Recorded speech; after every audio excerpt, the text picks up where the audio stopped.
ವೀಕ್ಷಕರೇ, ಹೇಗಿದ್ರಿ ಎಲ್ಲರೂ? ನಾಡು ನುಡಿ ನ್ಯೂಸ್ ಲೈವ್ಗೆ ನಿಮಗೆಲ್ಲ ಮತ್ತೊಮ್ಮೆ ಆತ್ಮೀಯವಾದ ಸ್ವಾಗತ. ವೀಕ್ಷಕರೇ, ಕನ್ನಡದ ಖ್ಯಾತ ಹಾಸ್ಯ ನಟ ಅನಿಸಿಕೊಂಡಿರುವ ರಾಕೇಶ್ ಪೂಜಾರಿ ಅವರು ತೀವ್ರವಾದ ಹೃದಯಾಘಾತದಿಂದ ಈ ಲೋಕವನ್ನು ತ್ಯಜಿಸಿರುವುದು ನಿಮಗೆಲ್ಲ ತಿಳಿದಿರುವ ವಿಚಾರವಾಗಿದೆ. ಕನ್ನಡದ ಕೆಲವು ಧಾರಾವಾಹಿಗಳಲ್ಲಿ ನಟನೆಯನ್ನ ಮಾಡಿ ಕಾಮಿಡಿ ಕಿಲಾಡಿಗಳು ಮೂಲಕ ಸಾಕಷ್ಟು ಜನಪ್ರಿಯತೆಯನ್ನು ಗಳಿಸಿಕೊಂಡಿದ್ದ ಖ್ಯಾತ ಹಾಸ್ಯ ನಟ ರಾಕೇಶ್ ಪೂಜಾರಿ ಅವರು ಈ ಲೋಕವನ್ನು ತ್ಯಜಿಸಿದ್ದಾರೆ. ಇನ್ನು ರಾಕೇಶ್ ಪೂಜಾರಿ ಅವರು ಕಾಂತಾರ ಚಿತ್ರದಲ್ಲಿ ಪ್ರಮುಖವಾದ ಪಾತ್ರದಲ್ಲಿ ನಟನೆಯನ್ನು ಕೂಡ ಮಾಡುತ್ತಿದ್ದರು. ಸದ್ಯ ರಾಕೇಶ್ ಪೂಜಾರಿಯನ್ನ ಕಳೆದುಕೊಂಡ ಕನ್ನಡ ಚಿತ್ರರಂಗ ತುಂಬಲಾರದ ನಷ್ಟವನ್ನು ಅನುಭವಿಸಿದೆ. ಇನ್ನು ರಾಕೇಶ್ ಪೂಜಾರಿ ಅವರು ಸಾಯುವುದಕ್ಕೂ ಮುನ್ನ ಕೊನೆಯದಾಗಿ ತಮ್ಮ ಗೆಳೆಯ ಸೂರಜ್ ಅವರಿಗೆ ಕಾಲ್ ಮಾಡಿದ್ದರಂತೆ. ಇನ್ನು ಸೂರಜ್ ಅವರು ಈ ವಿಷಯವಾಗಿ ಮಾಹಿತಿಯನ್ನ ಮಾಧ್ಯಮದ ಮುಂದೆ ಹಂಚಿಕೊಂಡಿದ್ದಾರೆ.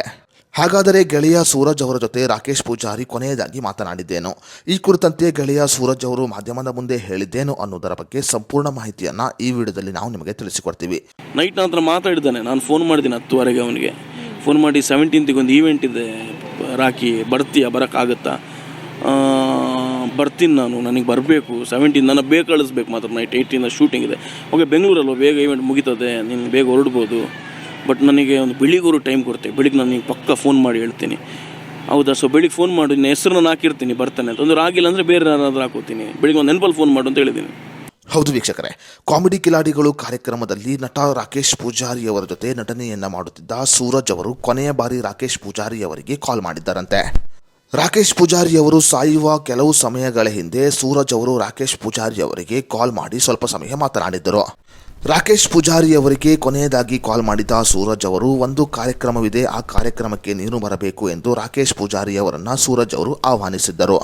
ಸೂರಜ್ ಅವರ ಜೊತೆ ಮಾತನಾಡಿದ್ದ ರಾಕೇಶ್ ಪೂಜಾರಿ ಅವರು, ನನಗೆ ಶೂಟಿಂಗ್ ಇರುವ ಕಾರಣ ನನಗೆ ಸಾಕಷ್ಟು ಸಮಯವಿಲ್ಲ, ನನ್ನನ್ನು ಬೇಗ ಕಳುಹಿಸಿಕೊಡುವುದಾದರೆ ಮಾತ್ರ ನಾನು ಬರುತ್ತೇನೆ ಎಂದು ಹೇಳಿದ್ದರಂತೆ. ಕಾಂತಾರ ಚಿತ್ರದಲ್ಲಿ ರಾಕೇಶ್ ಪೂಜಾರಿ ಅವರು ನಟನೆಯನ್ನ ಮಾಡುತ್ತಿದ್ದ ಕಾರಣ ರಾಕೇಶ್ ಪೂಜಾರಿ ಅವರು ಶೂಟಿಂಗ್ನಲ್ಲಿ ಬಹಳ ಬ್ಯುಸಿಯಾಗಿದ್ದರು. ಈ ಕಾರಣಗಳಿಂದ ಕರೆ ಮಾಡಿದ ಸೂರಜ್ ಅವರ ಬಳಿ, ನಾನು ಶೂಟಿಂಗ್ನಲ್ಲಿ ಬ್ಯುಸಿ ಇದ್ದೇನೆ, ನನ್ನನ್ನು ಬೇಗ ಕಳುಹಿಸಿಕೊಡುವುದಾದರೆ ಮಾತ್ರ ನಾನು ಕಾರ್ಯಕ್ರಮಕ್ಕೆ ಬರುತ್ತೇನೆ ಎಂದು ಕೊನೆಯದಾಗಿ ಹೇಳಿದ್ದರಂತೆ. ರಾಕೇಶ್ ಪೂಜಾರಿ ಅವರ ಜೊತೆ ಕೊನೆಯದಾಗಿ ಮಾತನಾಡಿದ್ದ ಗೆಳೆಯ ನಾನೇ ಎಂದು ಹೇಳುವುದರ ಮೂಲಕ ಸೂರಜ್ ಅವರು ಮಾಧ್ಯಮದ ಮುಂದೆ ಕಣ್ಣೀರು ಹಾಕಿದ್ದಾರೆ. ನಟ ರಾಕೇಶ್ ಪೂಜಾರಿ ಅವರ ಅಕಾಲಿಕ ಅಗಲಿಕೆಯ ಬಗ್ಗೆ ನಿಮ್ಮ ಅನಿಸಿಕೆ, ಅಭಿಪ್ರಾಯವನ್ನು ನಮಗೆ ಕಮೆಂಟ್ ಬಾಕ್ಸ್ನಲ್ಲಿ ತಿಳಿಸಿ.